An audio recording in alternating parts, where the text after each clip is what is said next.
Hello and welcome to Pub and Fig. In this video, I'm going to go over how in Avengers Endgame, time was possibly screwed or destroyed, abolished, rewritten, however you want to put it into terms.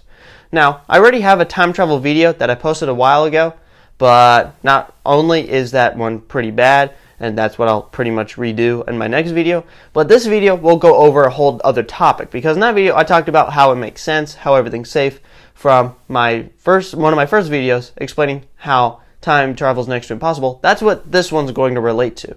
How, if we go by that means of explanation, how time was destroyed in Avengers Endgame. So, I will explain through that, and I will use very helpful illustrations compared to that last time travel video to explain this point. So, with that, I hope you enjoy.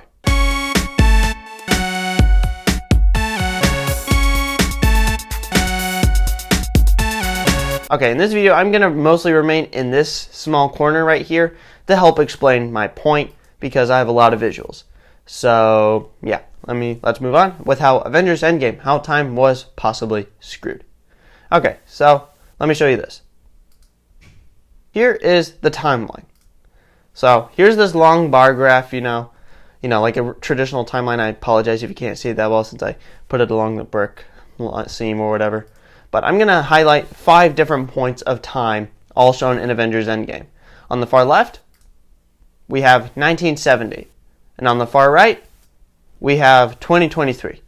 And the 3 points in the middle are 2012, 2013, and 2014. Now, you may notice I don't have 2018 in there. It's not too important. Now, let me clarify something real quick before I move on. So, Avengers Endgame starts in 2018, shortly after the events of Avengers Infinity War. And then it says 5 years later, which then put the movie in 2023. So that's why I have 2023 there, in case you're wondering how I got to that point or how I jumped there, etc. So then the Avengers decided to split up into 3 different groups, presiding in 2012, 2013, and 2014. That's why I chose those 3 there. So let's look at the timeline concerning Loki. This is where one of the first few screw-ups are. So, we have a few of the Avengers presiding of Ant-Man, the Hulk, Iron Man, and Captain America going to 2012 to retrieve 3 different Infinity Stones, which were the Time Stone, the Mind Stone, and the Space Stone. So, there, Bruce Banner got the Time Stone safely. Captain America got the Mind Stone safely, but Ant-Man and Tony Stark, they screwed up, and Loki got a hold of the Tesseract and teleported away. And this created an alternate series of events that never happened in the original timeline, that never happened throughout the other movies. So this is where the first screw-up happens. Why do I say that? So 2013 is really a movie that takes place during the events of Thor: The Dark World. In that movie, Thor got back to Asgard and Loki was in prison, but they both got back to Asgard by using the Tesseract in the first place. Now, in this new rewritten timeline, Loki got the Tesseract and teleported away. Meaning, Thor doesn't go back to Asgard, at least through those means, and Loki's not locked away. Yeah. And then, alternate series of events are created. Thanos probably started getting the Infinity Stones earlier. And if that happens, that also rewrites 2014, or those events that we see in Endgame and Guardians of the Galaxy, not just what we saw in Endgame. So, just Loki getting the Infinity Gauntlet created an alternate series of events, probably for the worst. Now, let's clean up that off, and let's look at Thanos. Now, Thanos is where things get really screwed up. But let me just look at the first layer first, by looking at a paradoxical cycle. Now, in my time travel video, that why time travel is next to impossible video, I explain what I call a paradoxical cycle, where there is a series of events that repeats and contradicts itself forever, essentially, because nothing can really stop this. And it's used within the essence of time, to where 2 timelines pretty much contradict each other, causing the other one to exist, and none of them really have dominance. So we have one squad of Avengers going from 2023 to 2014 to split up to get both the Power Stone and the Soul Stone. But for those of you that have seen Avengers Endgame or Marvel well, you'll know I'll mostly just stick with the Power Stone area because that concerns Thanos. So there, one of the Avengers, Nebula, gets caught by the 2014 Thanos. And while she was contained there in 2014 by the past Thanos, that Thanos learned how the time travel worked. So then he went from 2014 to 2023 to try to kill the Avengers to where he would then use the Infinity Stones they collected to pretty much destroy the universe and create a new one in his image. But then, if for those of you that have seen Endgame or know a little bit of it, the Avengers kill Thanos and all of his armies. So, yay! The Avengers saved the day, right? Well, no, they possibly just even screwed up time even more. Because now, there is no Thanos 2014 onward, because the 2014 Thanos from that moment was in 2023 and is gone forever now. Meaning, there is no Thanos to exist, no Thanos to retrieve the Infinity Stones and snap half of existence away. Why is that too effective? Well, what was the goal for creating time travel in the first place in Avengers Endgame? To get the Infinity Stones to undo what Thanos did.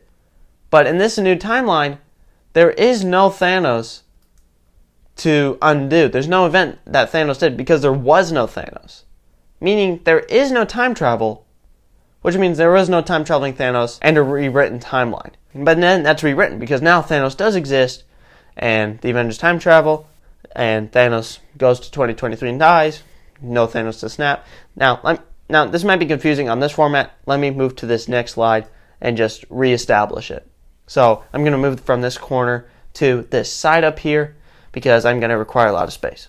So this is Thanos' paradoxical cycle, the cycle that causes two different realities or two different timelines to pretty much cause the other one to exist, as long as it's all within one timeline, one bar of time. Now I'm going to have F for former or the original and N for new. You'll see what this means when you actually see this being played out.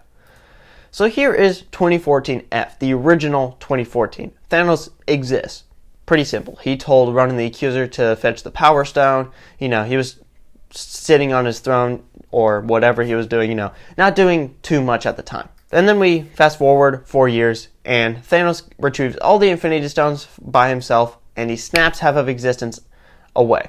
Okay, but then we jump 5 years to 2023 F, to where time travel is invented. Tony Stark discovered it, and he's like, okay, Avengers, now we have the ability to retrieve Infinity Stones from the past because Infinity Stones are gone now by that time. And then we see Nebula and War Machine go to 2014 to try to get the Power Stone, but Nebula gets captured, Thanos discovers time travel, and time travels to the future. So 2014 N. Thanos time travels, but does not return. Which then we move to 2018 N, there is no Thanos, meaning there is no snap. Which then, when we jump to 2023 N, there is no need to time travel because there's nothing to undo, nothing to stop. Which then, that goes back to 2014 because now Thanos does exist because there's no person to introduce time travel to Thanos. And this just keeps on going in an alternate series of events that repeats and contradicts itself over and over again. This is a paradoxical cycle. This is what I've been talking about, to where things just keep on contradicting themselves. Now, not only does this affect 2014 onward, this affects everything. Because if we look, here are the three different Avenger groups, going from 2023 to 2012, 2013, and 2014. Then this happens. Now, yes, two of the Avengers went from 2012 to 1970 to retrieve the Space Stone again, but really what we're seeing after 2012 is two rewritten timelines. Because we have 2012 forward with the new Loki scenario, but then we have 2014 forward with Thanos not existing and nobody to snap. So really, 2014 onward are three different timelines fighting for dominance. We have the new Loki timeline, the non-existent Thanos timeline, and then the original that we saw throughout the movies. But with Thanos, as I just said, if there's no Thanos, there's no need to time travel. Nobody leaves 2023 to go to the past. Meaning, everything looks just the way it was. But it can't. But because if everything's normal, Thanos snaps, which means Avengers time travel to try to stop Thanos. Thanos does not exist 2014 onward, and this just keeps on repeating and repeating and repeating forever and contradicting itself, and this is just chaos and eternal, and yes, time is destroyed. The Avengers succeeded in bringing half of everybody back, but they failed in preserving the timeline as Banner had instructed. They destroyed time itself. Okay guys, that is all I have in this video for you. I hope you enjoyed it. I hope you understand how if everything existed on one single timeline, how the Avengers pretty much destroyed the Marvel Cinematic Universe timeline. Now, if you watched that Why Time Travel is Next to Impossible, you may note that at the very end I said the only way this wouldn't happen is if a new timeline is created as soon as something drastic happens. That is what I'll go over in my next video, re-explaining the original time travel video I made. Now, I'll say this again, do not watch that one, watch this new one I'm about to post. So I hope you like that, I hope you give this video a like, I hope you subscribe if you haven't been already, and with that, sayonara.